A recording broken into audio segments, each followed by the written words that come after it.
All right, today's white trash adventure, we're at the Missouri Meerschaum Corncob Pipe Company in Washington, Missouri. It is their 155th anniversary, and we get to take a tour today. It's our 155th anniversary by a man named Henry Tibby.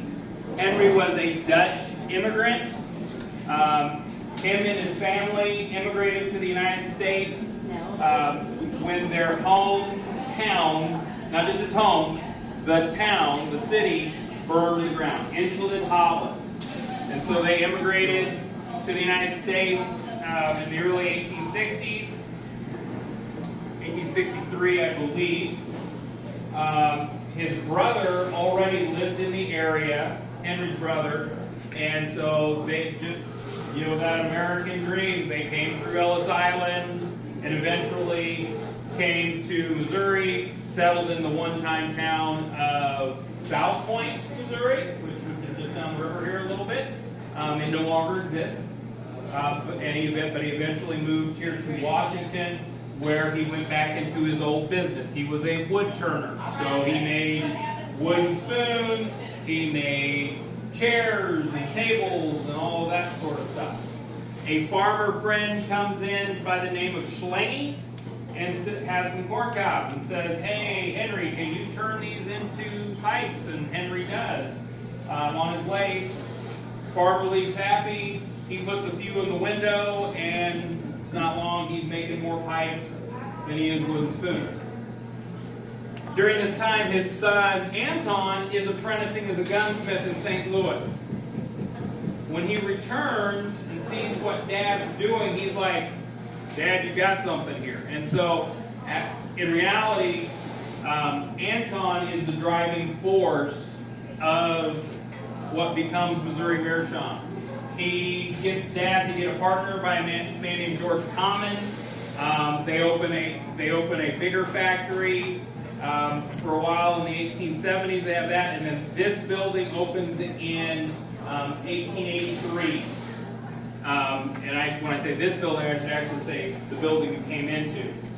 That building opened in 1883, and when you go to the museum, you'll see pictures of it. But between about 1883 and 1902, this building was added on to 4 additional times for a total of 57,000 square feet on 3 floors.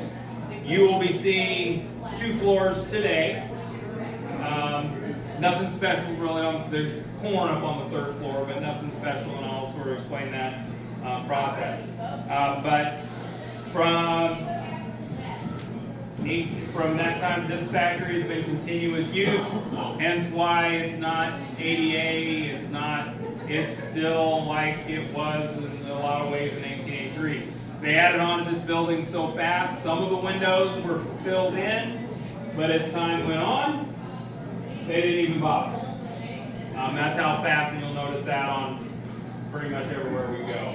Some were filled in, but most at this point, interior windows were not. Okay? Any other questions?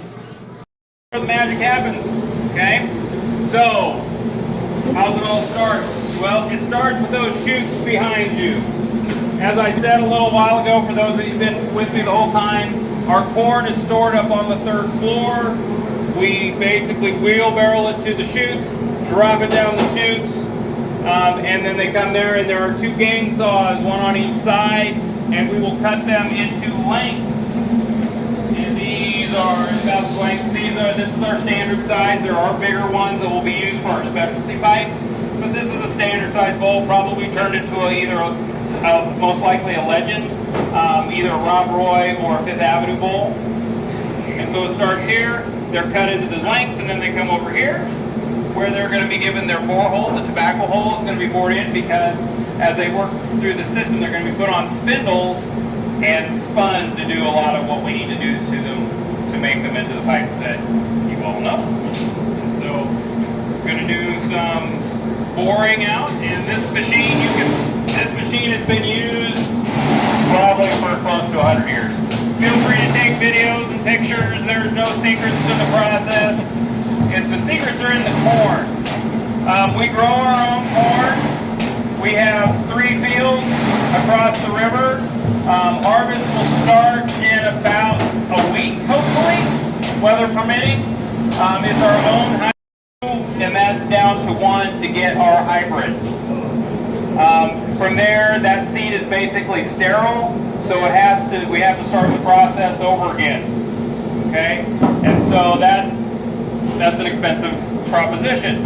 So we sell the grain as a way to offset that cost. Our grain is used for feed, for meal, and more it is being used to make distilled spirits. So if you like Pickney Bend whiskey, if you've ever had it, that was made with our corn. It's a white, high sugar content corn, and that's great for making spirits. And so from here, it will start making its trek down through the rest of the plant. It may be put on these turning machines over here, where some of our smaller bowls are made. It's put on a spindle, go through the machine, and it'll cut it until it gets it down to the bowl that we want. Our higher end bowls are going to end up all the way at the end, and we'll get to see some examples there where Josh will hand turn on a lathe a number of bowls for you to see. But most of our high end bowls are hand turned. This is still very much a man-made process. This isn't machine made for the most part. And so once we get the bowl shape, then we start making those changes. Your bowl, it might be dyed. It might be left natural. So this is a natural bowl. You may not have to do anything to it. It might be left like this. It might be dyed. Most of our bowls are going to end up, and this is our filling station. So plaster of Paris is going to be applied by hand and fill in the indices of the corn. And then it's going to be allowed to dry. It'll be white scoured at these 2 stations over here.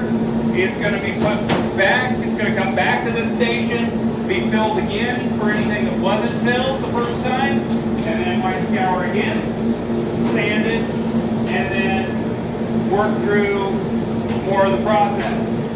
Our high-end bowls are also going to get a wooden plug. That's what's happening here.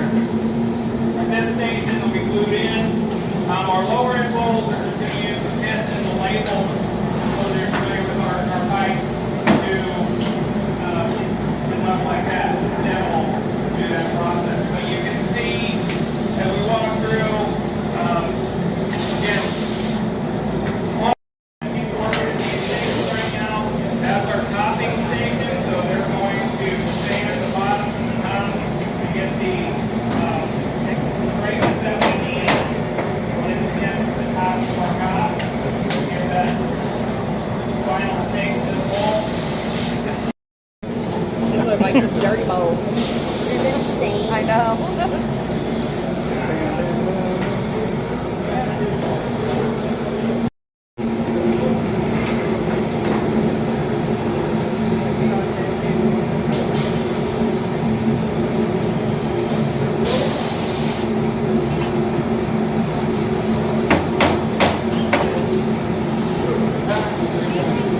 Do you smoke a corn cob yourself at all? Sorry? Do you smoke a corn cob at all yourself? Yes, sir. I know a lot of the guys don't, but yeah. I started working here because pipe smoke is a hobby of mine. Oh, there you go. I want to get a job in the business.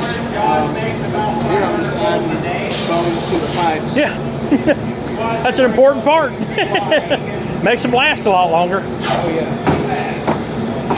Thank you, sir. Does take good for everything. Bob. You're going to need a lot more practice. So you can see he's making kind of a gallon bowl, and then we started with the Patriot bowl. Earlier he made a much more. So bring it down and everybody get a view of what Josh is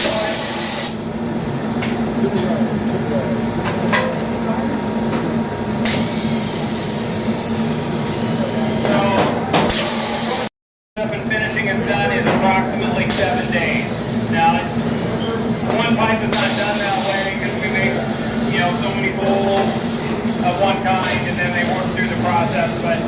about 7 days to get a finished pipe.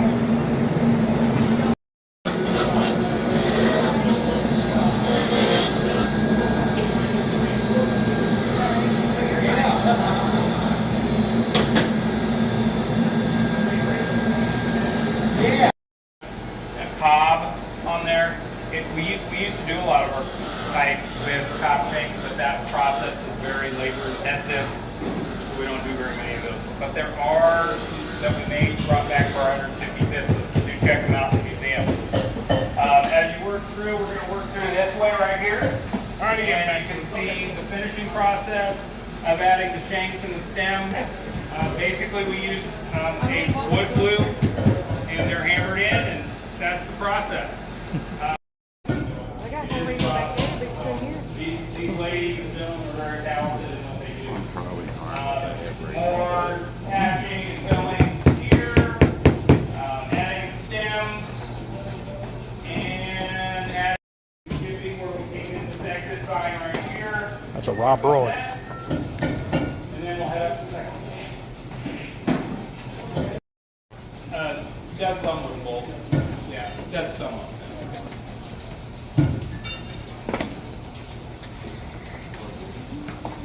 So take a look at, hopefully I'm not. Was there a production quota that these ladies have to do? I mean, it's more about filling orders, so it's than it is a quota. But if we can get ahead on stuff, we will. And then, so if you follow me on it, Gary.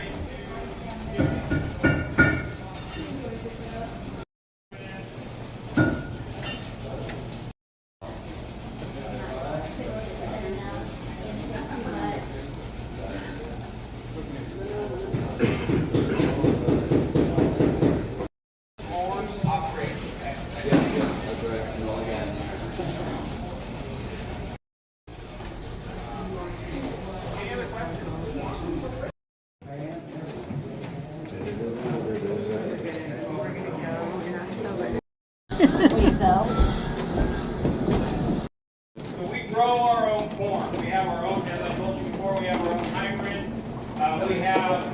We own 150 acres, and then we rent about another 80 acres near the airport, if you're familiar with the Washington area.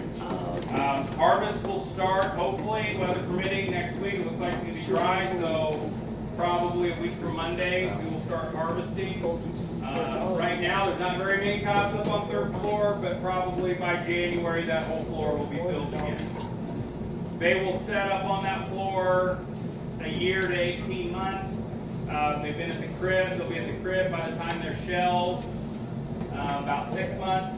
Again, we have to use pickers versus modern combines because it'll destroy the cob, and we use older ones because the modern pickers are still too damaging to the cob. So, but once they are shelled, we have a sheller. Yes, sir. What do you do with the corn? We sell it. Sell it for feed. Oh, I didn't hear it. I'm sorry. That's okay. We sell it for feed. We sell it for cornmeal, and most importantly, we sell it for distilled spirits. Hey! So we've got 2 of your vices. We'll talk about the third. I don't want to get anybody in trouble. But we'll bring them by truck, and this auger right here will stuff them into the auger and take them up to the 3rd floor. And that's where they'll set for, up to 18 months. They do a lot of fermenting. I swept up a lot of it. To be quite honest. But, right, and there's a very nice food supply.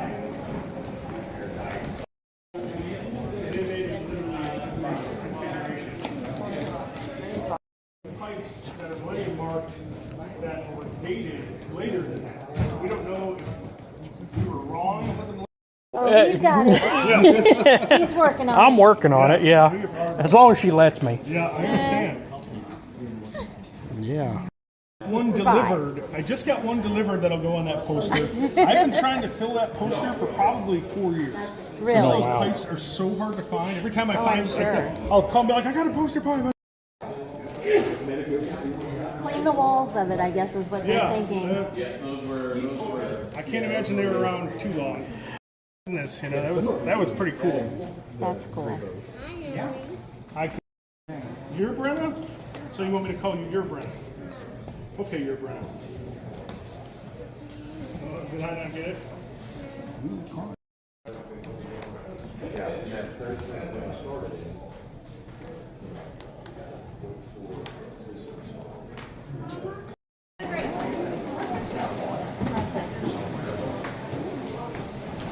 There's that one. Oh, yep, an Aristocob. Spelling you.